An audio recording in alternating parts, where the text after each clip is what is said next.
All right, white folk, if you've ever wondered what black people feel about you, today's February 25th Black History teaching is titled What Many Black Americans Feel About White Americans and Why.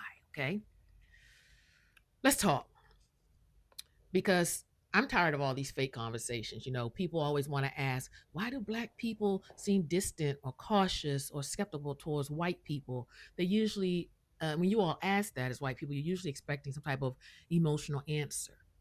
But the response is not emotional, y'all. It's historical. It's based on history. It's sociological, and it's a pattern.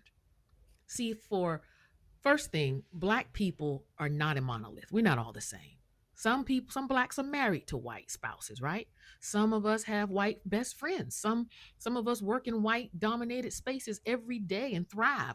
But there is still something that exists underneath of that, y'all, and it's called collective memory.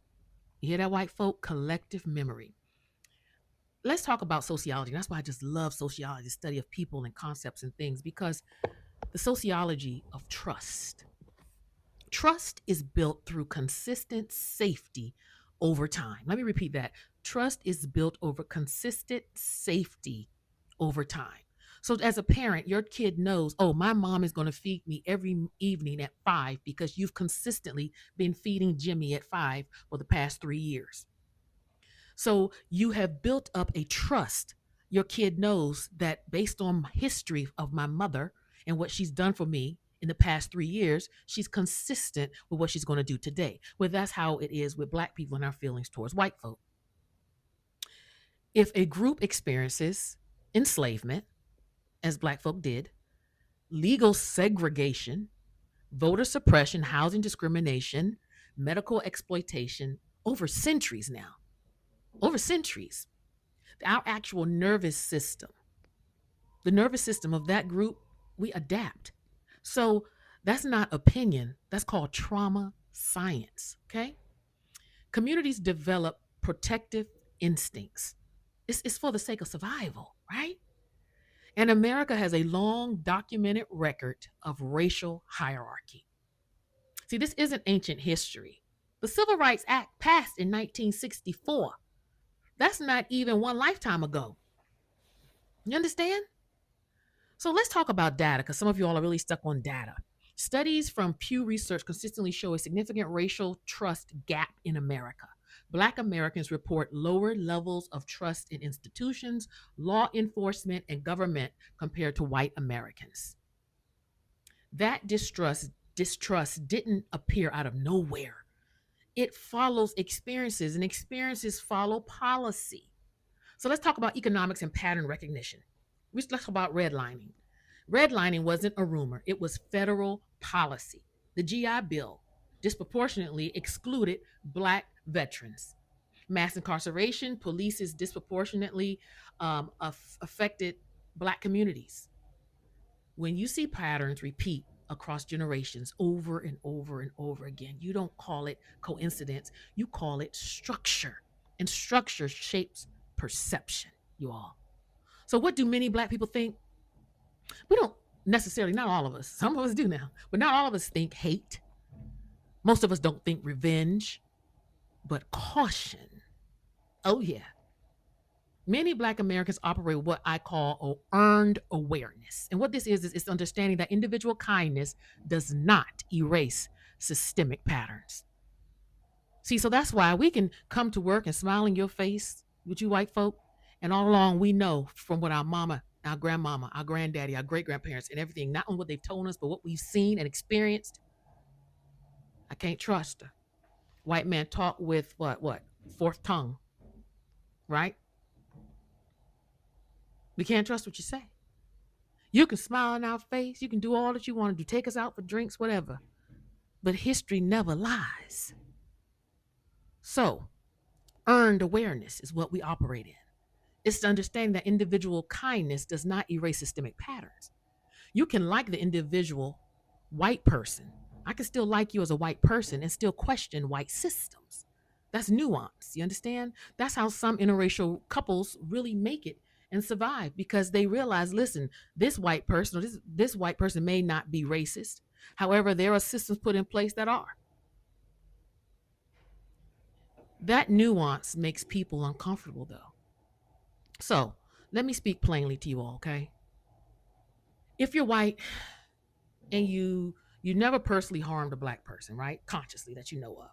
This conversation is not accusing you, but if you benefit from structures that are historically unequal and you refuse to examine that, that's where attention lies, y'all. See, some black people don't automatically extend full trust because historically, automatic trust was dangerous. It'd get you killed. Okay? Trust me. History has shown that many a people trusted many a white person and ended up hung, lynched, killed, sold. Here's the balance. Many black Americans also believe in coalition, in solidarity, and real allyship.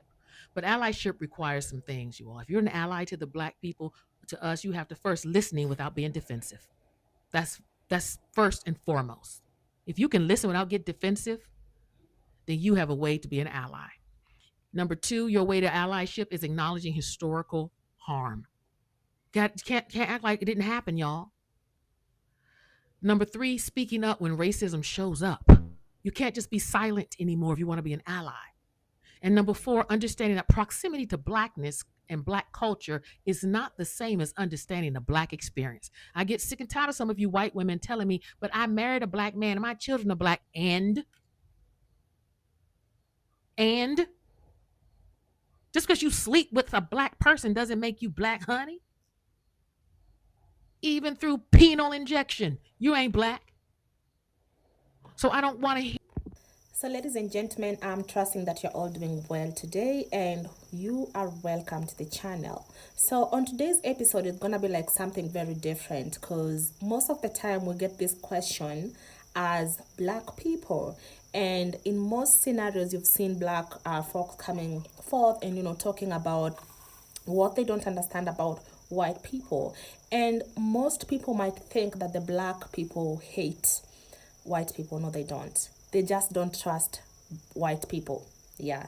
So this is normally due to historical events that have happened previously, and also we are talking about the systemic racism. So most of the time you will hear people talking about racism, this and that, and still surprisingly there are some white people who still do not understand that this whole thing disoriented a lot of black people in so many ways.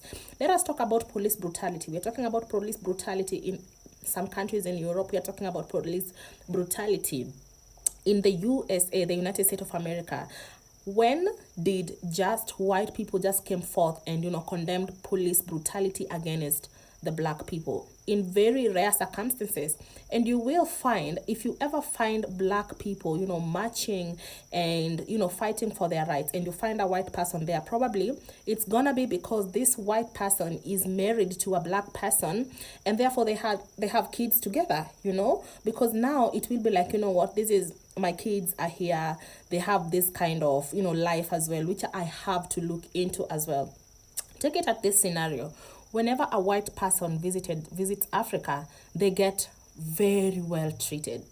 Those guys are treated well. You've seen other content creators on this platform, the ones who are doing like travel and all that.